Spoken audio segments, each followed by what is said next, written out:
Hi, welcome on my channel, Aline's Visit. This is the part 2 of my introduction to French gastronomy. What is the common point between monasteries, shepherds, and the gastronomic brotherhood? The answer is the French cheeses. And 45 of them have a special protection about their names, their territorial origins, and their production method. Since the Middle Age, the monasteries were the center of agriculture and food innovation. They organized breeding, codified techniques, and gave a spiritual value to cheese. They developed conservation techniques for the cheese, the wine, the beer, and the deli meats. The farmers and shepherds provided the raw material, cattle, sheep, milk, and passed on local know-how adapted to breeds and climates. On another hand, the gastronomic brotherhoods, often linked to the medieval corporations, were and still are instrumental in the promotion of local products, preservation of culinary traditions, and festive rituals.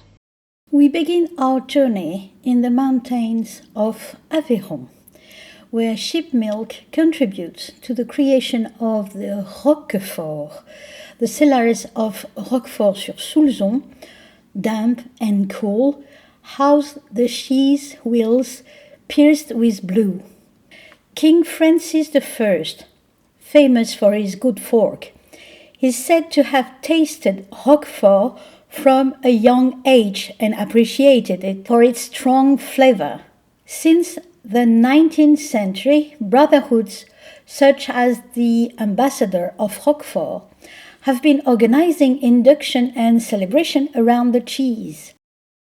In Auvergne, Cantal and Saint-Nectaire tell the story of the meeting of the mountains and cow milk. The Benedictine contributed to their spread, and 19th century writers praised their qualities.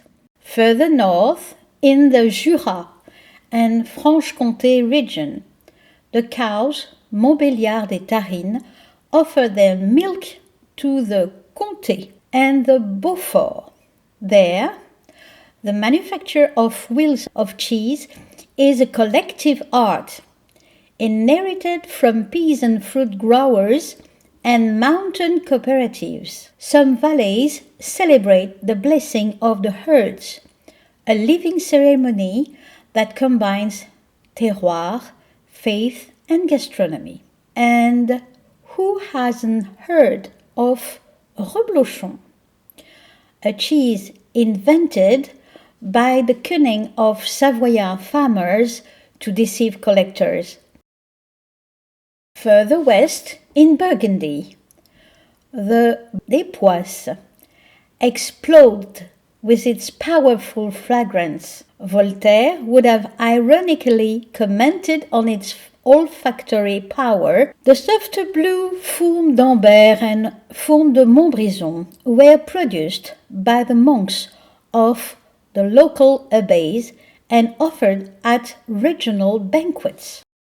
The Maroilles, a powerful cheese from the north, is distinguished by its virile smell and monastic history. Maroilles was long despised by Parisians unprepared for its smell, but it has now conquered regional and national gastronomy. It was sometimes transported with French regiments. Napoleon I appreciated its preservation and its aromatic strength to feed his troops in the field. In Alsace, another fragrant cheese, the Münster, owes its name and fame to the monk who refined it in the valleys.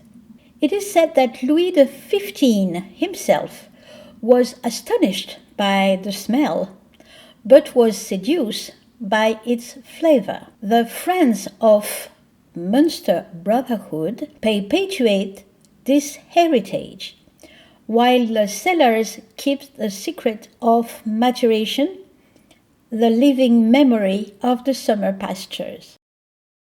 The Brie de Meaux flourishes in the plain of Île-de-France as early as the 17th century.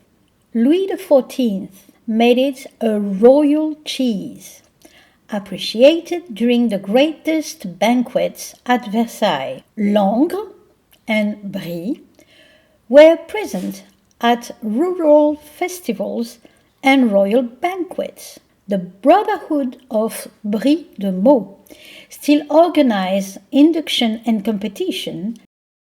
In Normandy, the cradle of the famous camembert, it was there that Marie Harel, at the very beginning of the French Revolution, perfected the recipe following the advice of a refractory priest coming from the Brie region. Years later, Napoleon III became a fervent admirer of this creamy cheese, and it is said that whilst arrived directly from Normandy to the Élysée Palace for his imperial meals. Normandy, in addition to being the homeland of Camembert, is also the home of Livarot, nicknamed Colonel because of its colored stripes, the Pont-l'Évêque, and the Neuchâtel, a heart-shaped cheese offered by lovers. Now, the Basque country and the Pyrenees mountains are rich of the osso irati, a transhumance cheese created with sheep's milk.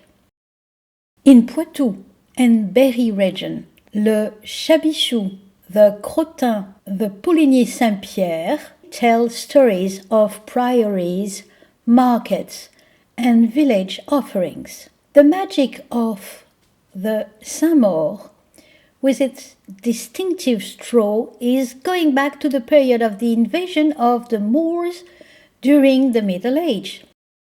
In the Rhône Valley, the Drôme and Ardèche region offer the Picodon and the Saint-Marcellin, small treasure of the rural cheesemakers. The Banon and the Brousse du Rove tell the story of symbolic gesture offered at village festivals.